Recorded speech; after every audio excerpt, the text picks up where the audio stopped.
क्या पंजाब और हरियाणा के किसान निर्भर है एमएसपी पर? सरकार एमएसपी देती है फिर ये आंदोलन क्या है ये एमएसपी? क्यों बार बार हर बार प्रोटेस्ट करने आ जाते हैं एमएसपी को लेकर?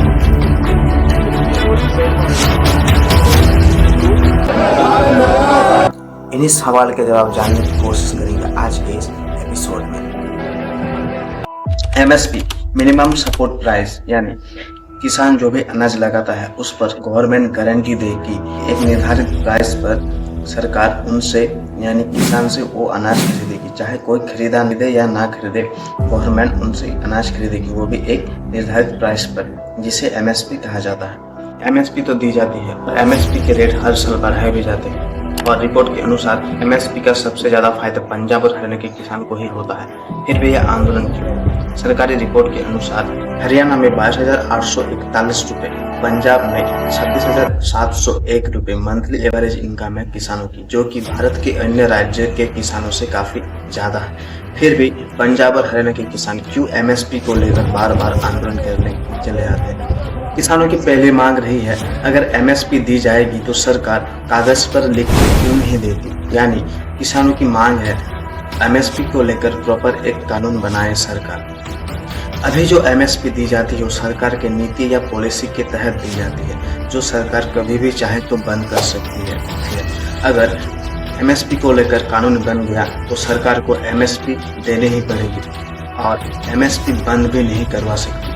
अगर बंद करवाना होगा तो पार्लियामेंट में ज्यादातर मेंबर की सहमति चाहिए होगी, जो कि इतना आसान काम नहीं है। किसानों के दूसरी सबसे बड़ी मांग रही है कि अगर एमएसपी दी जाएगी तो एमएसपी सिर्फ स्वामीनाथन फॉर्मूला के अकॉर्डिंग ही दी जाएगी। लेकिन ये स्वामीनाथन फॉर्मूला क्या है? एमएस स्वामीनाथन ये वही कृषि वैज्ञानिक है जिन्हें भारत में ग्रीन रेवोल्यूशन का खिताब मिला है। एमएस स्वामीनाथन ने ही एमएसपी को लेकर स्वामीनाथन का फॉर्मूला दिया था। 18 नवंबर 2004 में कांग्रेस सरकार ने स्वामीनाथन के under national commission of farmer यानी एनसीएफ का गठन किया। इस आयोग को भारत में फूड एंड न्यूट्रिशन सिक्योरिटी को लेकर, कृषि को लेकर सुझाव देने थे कि कैसे किसानों की प्रोडक्टिविटी को बढ़ाई जाए, कैसे किसानों की प्रॉफिटेबिलिटी को बढ़ाई जाए, कैसे कृषि व्यवस्था को बेहतर किया जाए। ये सब लेकर भारत सरकार को सुझाव देने थे एनसीएफ को। दिसंबर 2004 से लेकर अक्टूबर 2005 तक इसी एनसीएफ ने भारत सरकार को 1946 पेज की 5 रिपोर्ट पेश की। इसी रिपोर्ट में किसानों की हालत सुधारने के लिए कई सिफारिश की गई। इनमें से मेन सिफारिश थी एमएसपी की और इसी सिफारिश में एमएसपी का फॉर्मूला भी दिया गया। स्वामीनाथन के अकॉर्डिंग किसानों को C2 प्लस C2 के 50% के अनुसार ही एमएसपी दी जाए। यहाँ C2 यानी किसानों का कॉस्ट ऑफ प्रोडक्शन, यानी किसानों को अनाज उगाने में कितना खर्चा आता है। ऐसा में किसानों को उनकी लागत पर 1.5 गुनी एमएसपी मिलनी चाहिए, ये उनकी दूसरी मांग थी। इसमें भी बड़ा सवाल आता है कि किसानों की लागत कैसे निकाली जाए।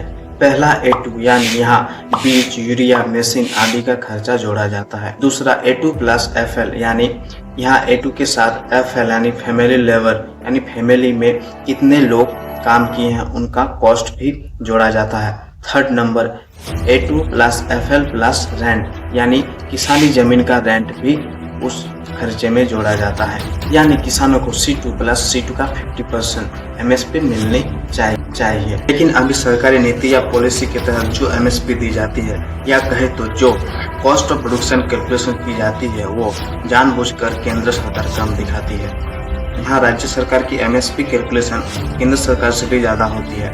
एग्जाम्पल के रूप में देखें तो 2021 में केरला गवर्नमेंट के डिपार्टमेंट ऑफ एग्रीकल्चर ने धान की एमएसपी या कहे तो कॉस्ट प्राइस 2,843 रुपए मानी, जबकि केंद्र सरकार ने सिर्फ 2,338 रुपए ही मानी। इसी तरह पंजाब गवर्नमेंट के एग्रीकल्चर डिपार्टमेंट ने गेहूं की लागत मूल्य 2,889 रुपए मानी, जबकि केंद्र सरकार ने सिर्फ 1,482 रुपए ही दिए।